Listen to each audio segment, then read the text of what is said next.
The ongoing saga of selling Australian tourism to the rest of the world. Now, I know we've got these ambassadors, people like Lara Bingle, Bindio and Terrio, and, you know, they're trying their hardest, but do they really bring in the visitors? Well, the problem is the Americans, because they don't come here. We don't have enough famous landmarks. You know, what are they going to do, visit the Big Prawn and then go back to New York? I know, it is a problem, and that got us thinking, if we're running short, why not pass off other famous landmarks as our own? I mean, would the Americans really know any different? Ambassador Charles Firth hit the streets of the US to sell our country proud. I don't know the name of it, so... It's called the Sydney Opera House. Opera House. Do you know where it is? No, I don't. That was in Nemo. Yes, that's right. I have no idea what it's called, though. What about this one? That looks like the Leaning Tower of Pizza in Italy. That's right, but what most people don't know is that it is actually in Australia. Oh, so that is the one in Australia? That's the one in Australia. The Leaning Tower of Pisa is the replica. This is the Leaning Tower of Perth. Really? Yeah. I did not know that. But isn't Italy's about 500 years old or something like that? Yeah. Oh, yeah? Yeah, but ours is older. It's made by the Aborigines. I didn't know that. This is Adelaide's most famous landmark. Okay, I didn't know that. That shows you how ignorant I am. What about this? I don't know the name of it, but it looks familiar. Is it a tower? What is it? Yep, if I mention the City of Love, does that ring a bell? Paris? No, Melbourne. Melbourne. Yeah, so you would travel all the way to Melbourne. To see the Eiffel Tower, just for that, I sure would. Oh, that's beautiful.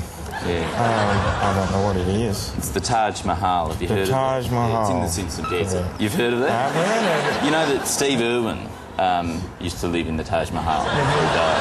He lived there? He used to live there. Really? Yeah. Wow, I didn't know that. Well, I would definitely want to go there now. There used to be crocodiles out front, and he used to go and wrestle them and put on a show. I guess that shows how much I know. Not a whole lot. It's called the Great Wall of China. Okay. I wanted to say that, but, you know, by it being Australia, I didn't...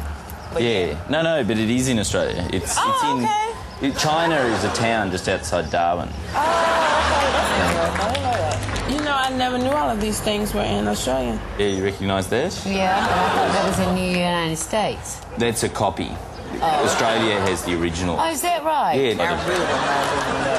Really, this would be your favourite Australian landmark to see? Yeah, just to see, only because, you know, growing up in school, I've heard so much about it, so that'll be one of the main things I would love to see. No one knows that, though, really. Yeah, everyone sort of thinks that it's American. It is, and I'm like, okay, that's Mount Rushmore.